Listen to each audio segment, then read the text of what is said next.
guest here with us, Cliff Cline. Pleased to have him with us today. He's been a longtime friend and colleague, and just really looking forward to what he's going to share with us about multi-channel fundraising. Just for some housekeeping purposes, we want to leave some time at the end of Cliff's presentation to do some Q&A, which we'll do through the chat. But if you want to start putting those questions in during his presentation, that would be great. You'll find the chat box. It should be to the right side of your screen. Feel free to start putting those in, and Sharon will make sure that we get those posted to Cliff so that he can answer those. But Cliff, welcome. Great to have you here today. And thanks, Dave. I'm going to hand it over to you. We're looking forward to Sounds great. Today. All right, and housekeeping from my end, I've been sick for a week and a half, so the voice is a little raspy, and I may mute myself and take a drink of water from time to time. But with no further ado, love to get into this. I'm going to throw up a presentation, and we'll get into it. So for me, this is a real exciting piece of what we do as charity people, is talk about consistently and all the time. We have to talk about how we're raising money, how we're doing it as efficiently as possible, how we're doing it in a way that engages our donors. And so when we talk about multi-channel fundraising, you kind of have to dovetail in strategy. So we'll talk a little bit about broader strategy so that the multi-channel things that I talk about make sense. And of course, I say building it to grow. We can talk about things like acquisition. At the end of the day, we're trying to make sure that we are actually growing our donor base, certainly at a faster pace than we're losing, because we always do lose a few every year for all kinds of reasons. And so we're going to try to talk about that a little bit as well. So getting right into it, the presentation roadmap is real simple. I'll introduce myself a little bit so you kind of hear where I'm coming from. The strategy I'm going to bring in is a strategic thesis. Some of you may be familiar with that kind of thinking. Some of you may not be, but hopefully you'll find it helpful. And then we'll get into defining what I mean by multi-channel fundraising. Again, many of you will be on the same page as me there. But then we'll talk about right sizing. And through all of this, you'll see some of the acquisition kind of strategic thinking built in. So we'll get into it. Hopefully it's helpful for you. My background is a little bit eclectic. I started out as a music artist. By default, you're a marketer and an entrepreneur and a project manager.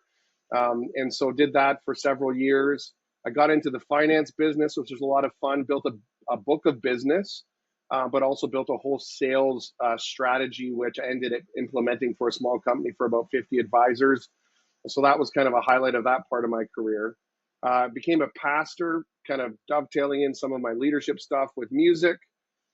Transitioned to not-for-profit executive work for a feeding charity for several years, and then did ideaPraxy, which is my consultancy now for several years. Spent some more time in church work and now back into ideaPraxy. So that's kind of the roadmap, but also kind of might explain some of the quirkiness of myself and some of my thinking. But I've found for me, embracing the artist side has really helped me in the creative side of problem solving and fundraising. And so maybe you'll see some of that come in.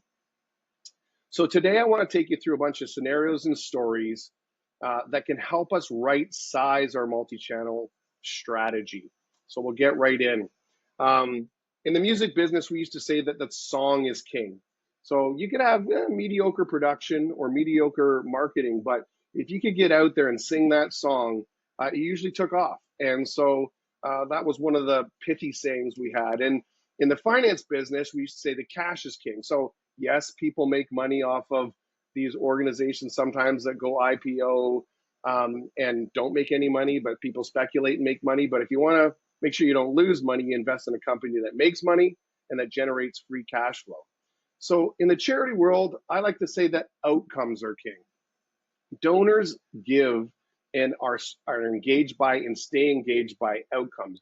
We say we're going to do something and we actually achieve it. So that's our product, is the outcomes of what we say we're going to do. So this is the second part of the presentation. What's my strategic thesis? Well, I believe we must have achievable growth strategies for our programs well beyond our current footprint. This is the vision into which both new and existing donors will give and expand into. So to just kind of explain what I mean by that, in case it's unclear, obviously I work for a feeding charity, so this would be helpful. If we did a million meals a year in XYZ country, then we'd, let's say, need, just for the sake of argument, we'd say we need $3 million a year to achieve that. Now, as I promote and tell people about what we do, I might have an opportunity for a major donor to give. But if that donor comes and says, hey, you're doing a million or 3 million meals a year in that country, if I were to give you $1 million this year, would it go to any kind of expansion? We have to be ready with that expansion. That's the strategic part. The ability to say, yeah, we already have relationship partnerships, a plan. We know what it would cost. We budgeted it out. Sometimes people call that a B budget. This is what it's going to cost us to run everything we're doing this year. But if we were to get excess donations, would we be able to expand? Or is that just kind of going into the coffers? I'll give you an example of why I really believe this is important at the end. The second idea, I'm just trying to give you different examples from different kinds of sectors. I worked for Yonge Street Mission for a while as well. And of course, we did a lot of work with those that were experiencing poverty and sometimes generational poverty. And one of the things we discovered was people had need for counseling to deal with mental health issues and this sorts of thing. And so obviously we're trying to do that in a benevolent way. But when a major donor came to us, our ability to say, hey, we could expand, we're only at 35% capacity of the offices we built or of the counselors that we have available to us. Yes, a major donation would allow us to do this many more hours of counseling, which would serve this many more people. Having the ability to do that is so important. And in my last example, I think there might even be a couple of people from a Christian school on the call today, is what if your footprint is maxed? What if you're fully enrolled, you're landlocked, you're not going to expand your building? How do you continue to engage donors and even build for the future? And so you can think about things like endowment funds that would come in and help with operational sustainability or to offset tuition fees. And why do I think this is so important? Why am I building this up as we get into talking about multi-channel fundraising? The main reason is I literally know of a charity who had a major donor come to them who had sold a business and said, I have 7 figures available. What would you use it for? And the answer was, we don't really have any extra plans. And so you miss opportunities that can come from potentially estate giving, from sales of businesses. And we all know that we're entering into this generational transfer of wealth from the boomers that is unprecedented. And a lot of that money is going to come into situations that is excess, and people are going to be ready to give more money to the charities they're already supporting and potentially new ones. So vision cast strategy, that's how it plays into some of what I'm going to talk about. So let's talk about multi-channel fundraising itself. I'm going to give you kind of my working definition, at least for today, and we'll work from there. So what we're trying to do is optimize the number of on-ramps available for both current and potential donors to give with the lowest barrier of conversion possible, while simultaneously for our benefit and ultimately the charity's benefit being as efficient as possible. So kind of the premise here is, what is the least amount of channels that we can use and do really well and capture all of the potential donors and gifts that we can? So that's the premise of this presentation. The right sizing part of it isn't, hey, can we do every channel possible but possibly waste resources? The premise is, what is the lowest number of channels that we can do well and maximize donations? So let's talk about channels. This isn't an exhaustive list. It's pretty close in some respects, but excuse me. I just want to kind of talk through the concept. I'm sure many of you are using some or all of these. and are aware of them. I have a couple in there that you may not consider channels, and I'll explain why I say it the way they do. But we have different kinds of channels, right? We have direct mail, e-blast, website, and those social and print too, but those appeal to a mass audience. And our mass audience is usually small or mid-sized gifts, and we all define those differently, but they're usually small to mid-sized gifts. And then we get into targeted channels, events, planned giving, major gift. I call the executive director or CEO a channel, because the most common place a major donor or a mega donor wants to give or have a conversation with is the executive director. And so seeing yourself in that role, I think, is so important, because you have a rapport and, dare I say, a power with donors that you shouldn't negate or think lowly of. Mobile apps, there's different options these days with third-party apps that you can white label. The church world has done that really well. There's some of that within the charity world. Of course, you can build your own as well. That's a little bit more expensive. Foundations and grants is unique and takes a specific kind of program. Obviously, you want to take inbound and outbound phones. A lot of people don't do outbound outside of, let's say, a fundraiser doing calls, but many of us take inbound calls. And then there's other things like GIK gifts through stocks, crypto, and public relations, which I'll definitely talk about later, especially as it relates to acquisition and some of the cool things you can do with PR. So what are our right sizing considerations? So again, premise being we're trying to minimize the amount of channels that we use while getting the maximum amount of donations possible. And that's all for, at the end of the day, the second point, the expense ratio. So we have to look at our channels and say, what channels are producing revenue of any sort? Anything above zero, what is that channel producing? Do we believe that it's efficient enough? Is the expense ratio, is the money we're putting at that worth it? Are we getting what we need out of that? And so part of what we have to do when we're talking about expense ratio is we have to make sure that we're tracking as efficiently as possible and as holistically as possible the kinds of things that are contributing to that. So this is another philosophical thing for me. I think a lot of you will agree with this. And if you haven't thought of it this way, maybe this will be helpful to you.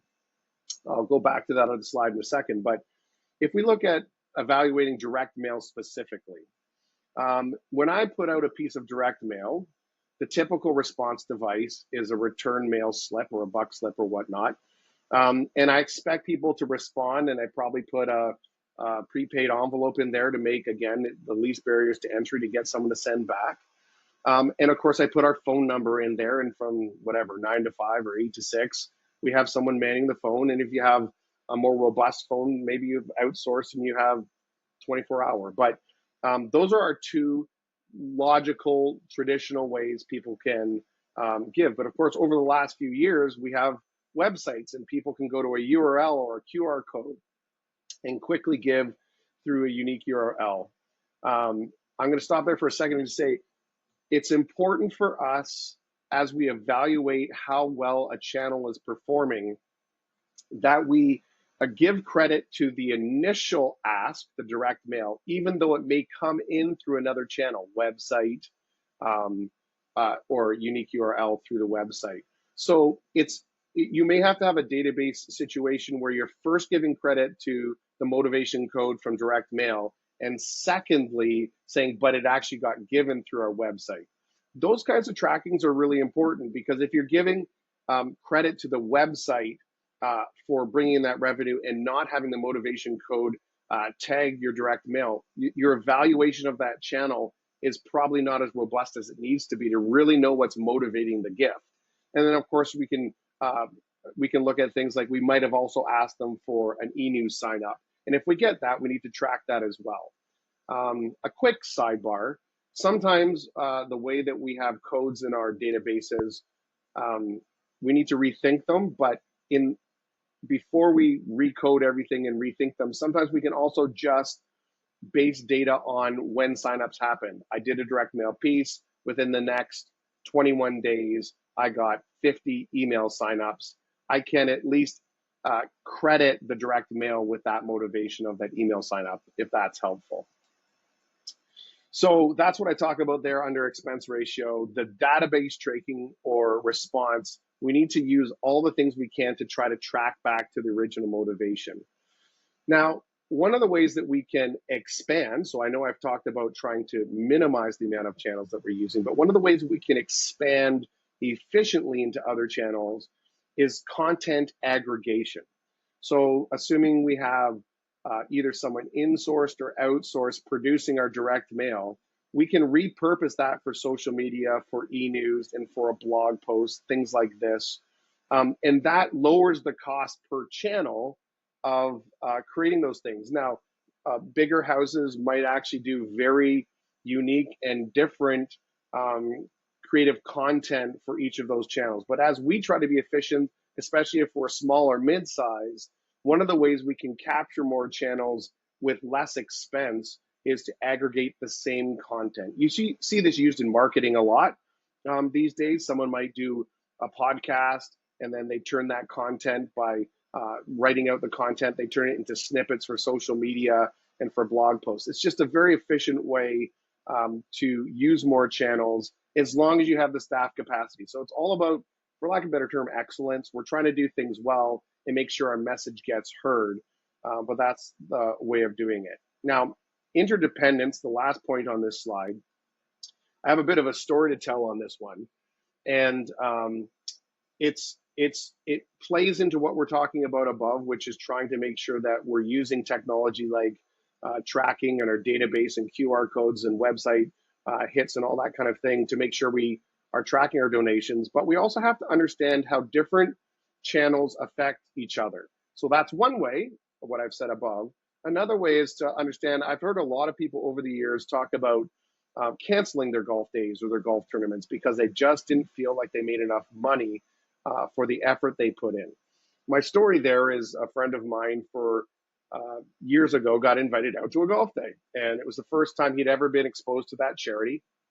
And so he went out, enjoyed the golf day, and got to meet the senior team and the executive director and really appreciated the work they were doing in the community. Went home a couple weeks later, wrote a check, and a story. Until the next year when he got invited out to the golf day again. Repeat. He did the same thing, was very pleased, got a chance to connect with the executive director, and wrote a check again. Did that for several years.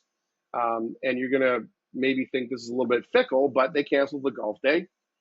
It didn't happen in his calendar. Whoever he went with every year, they didn't go.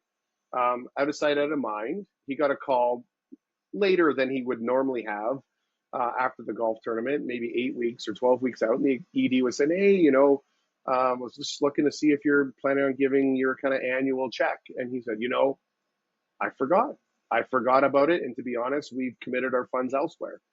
And you might think that's fickle, but it is part of, and I've heard this more than one place for different kinds of events, even galas or this sort of thing, is remember that sometimes we're putting a lot of effort into the relationship side that actually bears fruit after the event with these particular events. So I think it's important to remember that we're building relationship and we are getting FaceTime with people.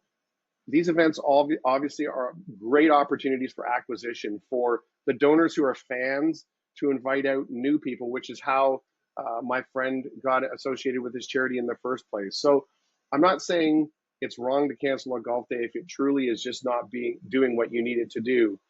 Just make sure you understand the interdependence, that you're looking at the database and knowing, oh, the motivation for this gift might have actually been a direct mail that came out after the fact, or it may have been a follow-up from the golf day that of course didn't happen because there was no golf day to follow up from. So these are important things to consider as you consider right-sizing your events.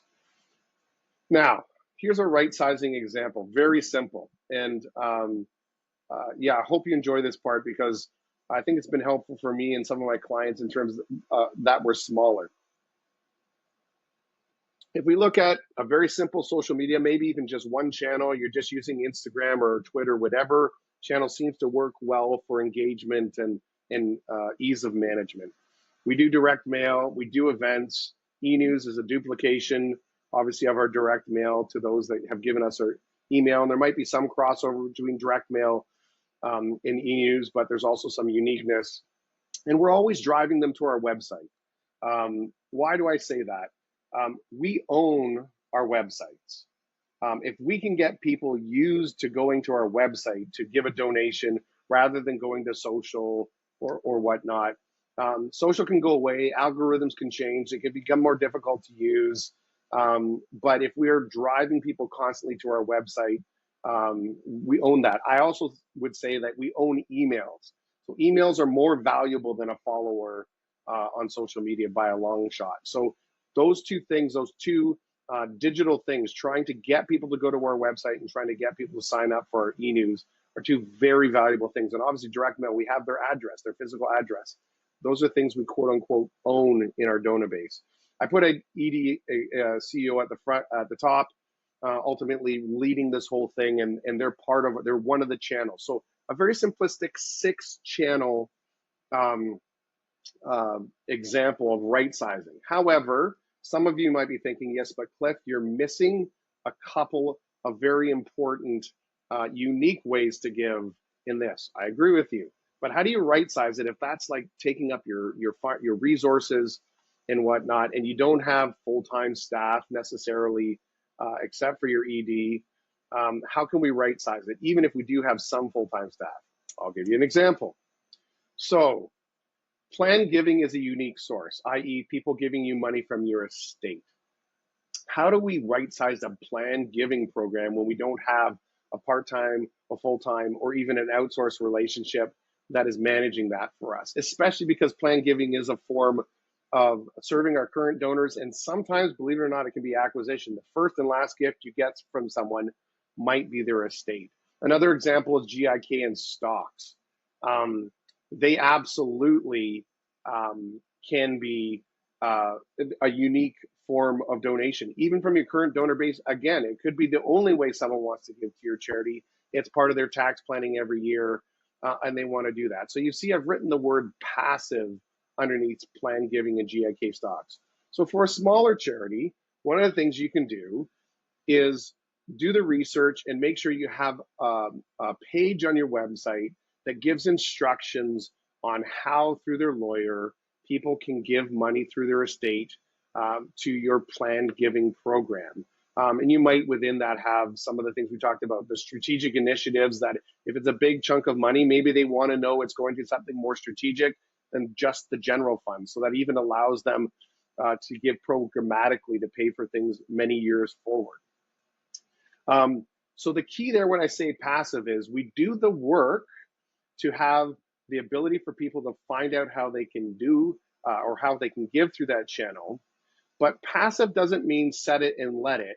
It means we use these other channels on the left. We use our e-news once every second e-news, or our direct mail every second direct mail. And one of the things we're instructing them is how could they give from their estate. We might even put an additional buck slip or an informational slip that is just about that one thing. Or maybe one side says GIK stocks and the other side says planned giving. So similarly, most of you'd be familiar with GIK and stocks and have this set up. But if you don't, getting a friend of the charity who happens to be in the investment business to be your broker of record, having their information in a downloadable form or an electronic form on your website allows people to give stocks to your charity. And then again, letting them know, even through social media, letting them know through these other channels that you can do that.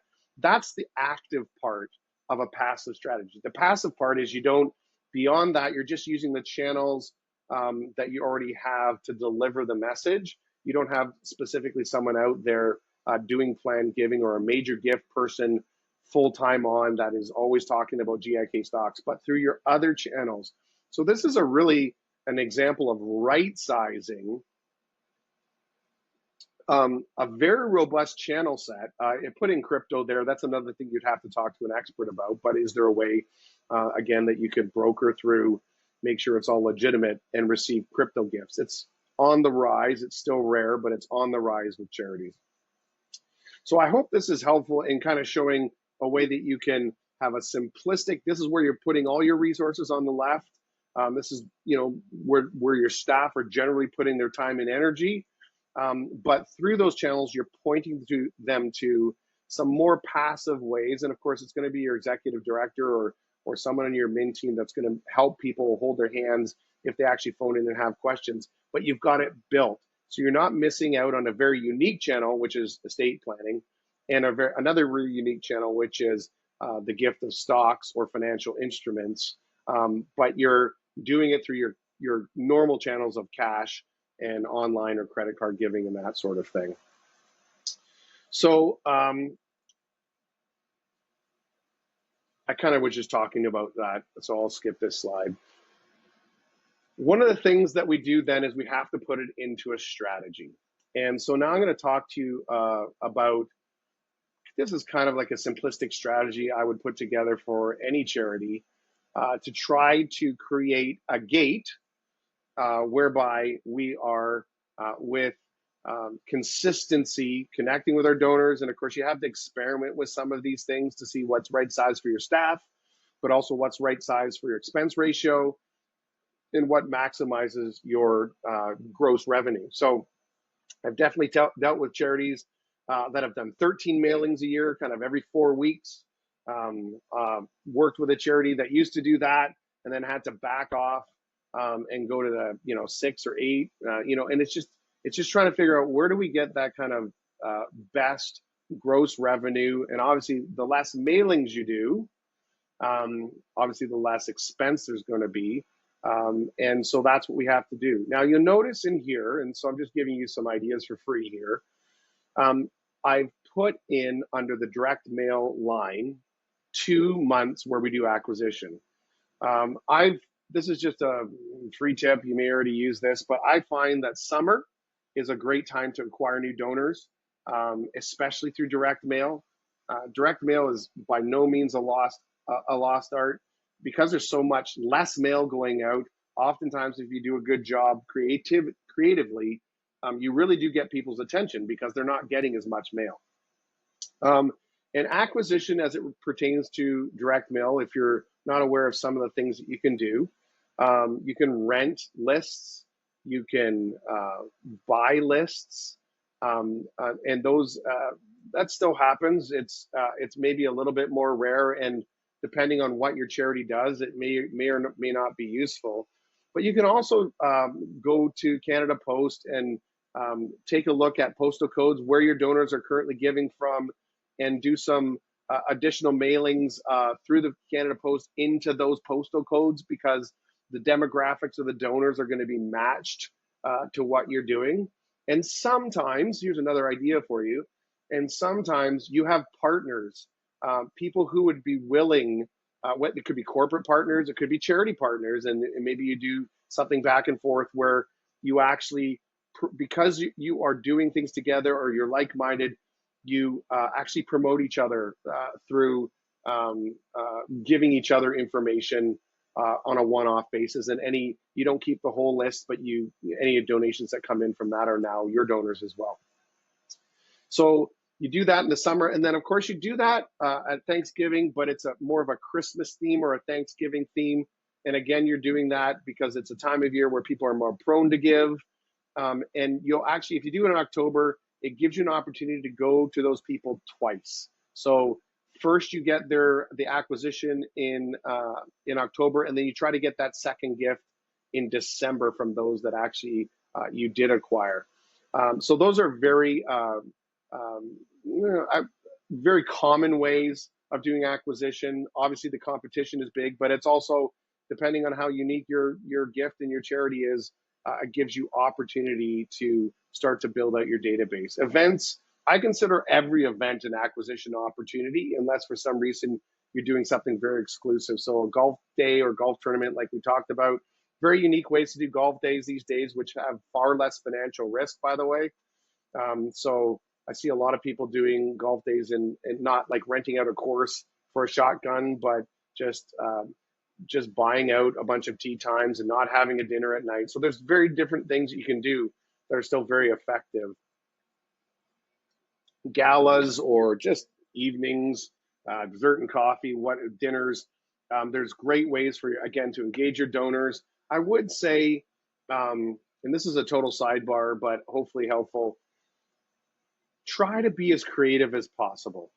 Try to do something different. Try to have your event stand out. Don't just kind of do an event where it feels like every other event. Maybe do something unique, like have someone come in and do a dramatic presentation. Obviously, make it quality, but do some things even in the way the event is laid out. Maybe it's not a sit down meal; it's a stand up thing with lots of seating, so if people need to sit, they can. Maybe have a unique kind of music going on, or just anything to really give to the donor, give to the person you're trying to introduce to the charity, something unique that they can really engage with, and of course be willing and able to engage and tell your story. CEO ED, I won't talk much about this. I actually put in April, you can see there, publicity. So I wanted to talk to you about that as an acquisition strategy. And again, I'm going to dovetail it back to right sizing and tracking what we're doing.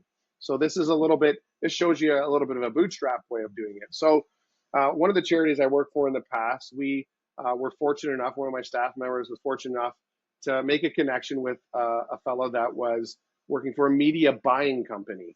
And so that's literally a company that would take money from a corporation or engage, say, a magazine and say, hey, we will find you advertisers and take a cut. And that's how they make their living. And of course, the magazine survives by the advertisers. But what they did for us is they said, hey, if you give us some files, when we don't sell it a month, we've done a deal with our a client that we will put a benevolent or a pro bono advert for a charity. Now, what happened was we ended up, one of the magazines we got into was Ottawa Life. So they would tell us when we got that advert put in, and it didn't happen every month. It happened once in a while when they didn't sell out. And so they told us it happened. And so we didn't really have, back then it was a little bit more difficult. We did try to put a unique URL so we could track an online gift. But ironically, we ended up getting some gifts physically as well. And so what ended up happening is we were able to track in our database that kind of following that public relations or PR gift, we acquired donors in Ottawa, which allowed us to then cultivate those donors. And we just had to do it both organically, like just look in the database and see what had happened, but also try to create those unique URL codes. So that's an idea for you, right? Like the different avenues we can go in terms of finding ways to acquire donors. Publicity through the ED, like getting on a podcast, lots of those these days, and people are looking for engaging guests. That can really help. And if you can find a way to give a unique URL code as a response in that podcast, it could be a way that you acquire donors, but it also track the effectiveness of spending that half hour or hour on a podcast. So I love doing that. The ED can take responsibility for that, or someone on your team can help you set those things up. I just put in 2 meetings. Maybe you're doing 10 meetings a month. That'd be great in terms of major gifts or medium gifts. But social media, I'm just saying 3 posts a week. You're going to have to right size that for your organization based on who's doing it or how they're doing it. But just kind of, this is just, sometimes we need to put in a calendar and say, what is it going to take? What kind of effort am I going to have to put against this? I will say this, and you likely know this, consistency is the ultimate key. You've got to keep on keeping on in terms of a gate, not missing things and staying consistent every month. It's amazing. Sometimes we think we're going to get a lot done in 1 month, 1 year. But if we keep things going, we're going to be surprised after 3 years what's happening. Cliff, before you move on, Allison has a question here with regard to your schedule. Do you find every other month to be the best practices for frequency of e-news? I would tend, to be honest, to go every month with e-news. It really depends on the size of your donor base, and or your email list, and you have to look at, again, this is a bit of an experimentation thing. It's a low cost, a bit of effort, but a low cost way of getting in front of your donors. It can be a little bit lighter of an ask if you're doing it every single month, and be a little bit more informative. So maybe you're asking every other month a little bit more overtly. Always an opportunity to give in every e-news, but maybe a more overt ask every other month, but an update. Because what you're trying to do is, of course, make them feel good. Again, outcomes are king. You're telling them what you're doing. You're giving them opportunities to see how they can continue to give and support you. So I tend to go every month with an e-news. But again, e-news and direct mail are an art of seeing what is most effective, always tracking your growth trajectory in terms of acquiring and losing people on your list, both direct mail or e-news, and then experimenting. Like, it's not stagnant. You might find that every month does get a negative response in terms of how many people are it's too much for me. And if that becomes a trend for you, you might back off. And of course, you're looking at engagement. Some people just manage, and they go, I'll read every other month, but I'm fine to have it come in my inbox every month. They just don't engage every month. And so you can tell that, of course, through your direct or email provider, MailChimp or whatnot, how many people are opening it, what percentage, and you're looking at all these stats all the time. And it might change from year to year in terms of as you track how things are going, you might say, I think we need to back off. Or you might even say, maybe we need to add one more a year once in a while for special things. And it's useful. People engage with those. By the way, I'm good to transition. I'd planned on doing about 30 minutes of presentation. So thank you for listening, but I'd love to take some more questions right now. Great. Thanks, Cliff. Really appreciate your presentation. Are there any other questions that people have at the moment? Please feel free to type them into the chat. Cliff, maybe just a question for you as we're chatting here.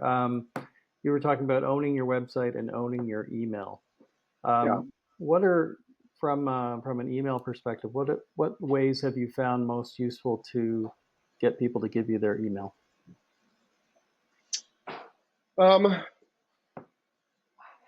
A great way of doing it. So I'll give you 3 or 4 ideas. The most effective way that I've seen, if you have a direct mail thing that is robust, is to just keep on giving people that opportunity. Pretty much every mailing, make sure there's a way that they can get that. Some people will choose that and get off your direct mail list, and sometimes that can be positive or negative, to be honest. But oftentimes, but I don't give them that option. I just give them the option to sign up for email, and they'd have to write that on to get off the direct mail. So that's a very, very effective way. If you're doing an event, have a QR code and make a compelling ask, right? So it's as simple as they take a picture, they can sign up very easily. Your database should be able to pull that information together based on first name, last name. You can have your database person affirm it and make sure it gets linked to the right account. If it doesn't, they're still going to get that e-blast, but it's better if you have all their information consolidated. That would be the second way. These days, like a sign-up sheet at an event, make it a QR code, and you're going to have a far more effective thing. And then sometimes one of the things you need to do within your website is make sure you have that pop-up, especially on, it doesn't have to be on every page, but on your front page, have a pop-up and make your message compelling. It's not just, hey, sign up for our e-news, like say, to receive what? Great updates on what's happening in our charity, or to receive timely updates on events or things that are happening in our program. So those 3 or 4 ideas are very effective. Great. Another question here, Cliff, also from Allison. It says, we talk a lot about impact, which is clearly an outcome. Sometimes I find we overuse the word impact and wondered from a comms perspective, Are you able to differentiate or find new and creative ways to speak to outcome? Yeah, sometimes I think we just don't say impact or outcome at all. Tell a story. So typically a story of one thing being representative. So tell the story of how someone's life was bettered or life was changed. Spend time as a communications person, like having fun with the words, trying to inspire people and trying to encourage people that they've been a part of something really life changing, because they have. And then tie it back to the bigger program, right? So I'll use my Young Street Mission example as a social charity. Tell the story of how someone kind of has been battling and making progress on some of their challenges with mental illness. Anxiety would be a great example. They have anxiety over something, and these are some of the techniques they've learned and are using. And they've actually been mentoring a couple other people in the program. Like these are impacts that people are like, that's just fantastic. That's great. And then also tie to longevity, right? You don't have to say impact. If you say, hey, here's an example of someone who has been impacted, has been out of our program now for 5 years and has come back and is serving, and this could be anywhere in the world, international, domestic. And you're not saying impact, but man, they're reading it. Absolutely. Yeah, good. Question here from Robert. How do you transition donors from a support channel that they have used for years, but that you're going to discontinue? Oh, interesting. How do you transition them to a new channel? I wish I could have an example of could you chat really quickly what channel you're talking about? Sure. Because I'm talking about giving channel, obviously. So Robert, maybe if you could add some thoughts on that, but let's move to Rachel's question and then we'll come back to Robert.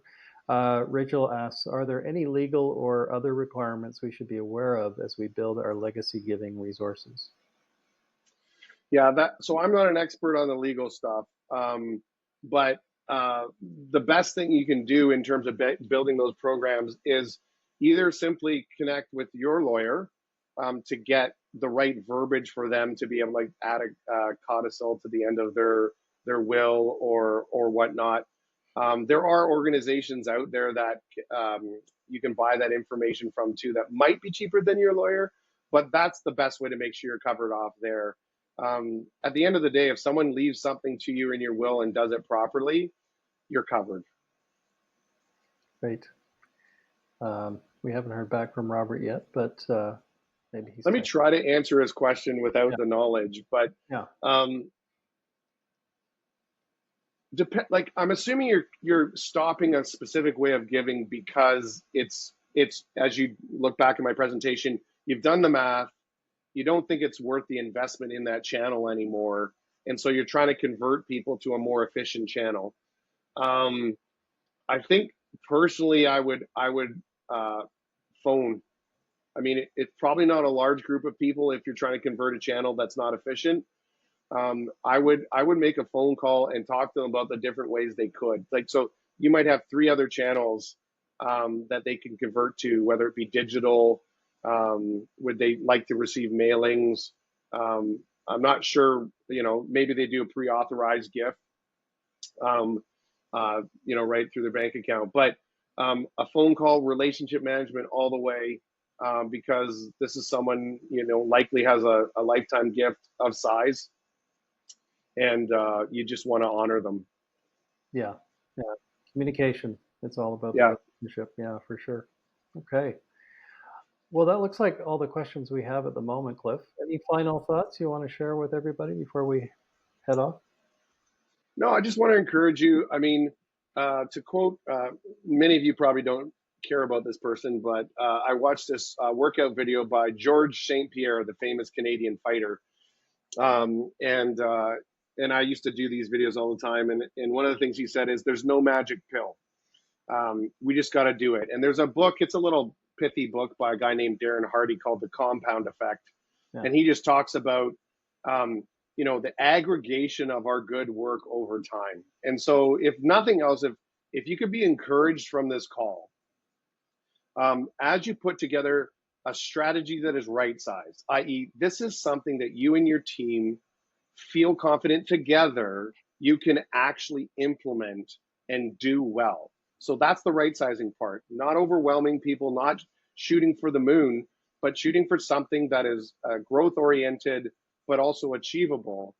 The aggregation of that, it's not going to happen overnight, but I guarantee you, after 12 to 18 months, you're going to be shocked at some of the great stories that are going to come out of the new donors you found, the consistency you've started to see. You made a couple mistakes, that's okay, but you also had some great wins. And so just be encouraged that the work that we do, certainly as fundraisers, but also as leaders, executive directors and leaders, the work that we do is to kind of just soldier on with a positive attitude and a belief that as we do these things, and we tell the story of the thing that we love so much, we want to help people, and we tell that story, it will take.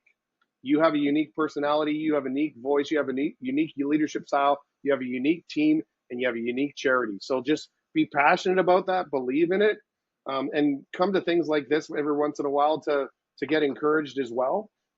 But you're not even alone. Like, we're all in this together, trying to make the world a better place. So being encouraged in that, and yeah, I just hope for you guys all the best, and hopefully this was at least helpful in giving you a bit of motivation, if nothing else. Absolutely. That's awesome, Cliff. Thanks so much. How can people get a hold of you if they want to follow up? Yeah, you can go to my website, www.ideaPraxy.com. And I guess I could put my my logo up there. And you can always get me on my email, which is cliff.cline@ideaPraxy.com. Great. So that's a couple ways to do it. Watch this. Do it live, eh? Go live. Awesome. Great. Cliff, thanks so much. Really appreciate all your insights today. For those that are here today, thank you for joining. We really appreciated having you on live. This was recorded, obviously, and we'll be posting it up to YouTube in a few days.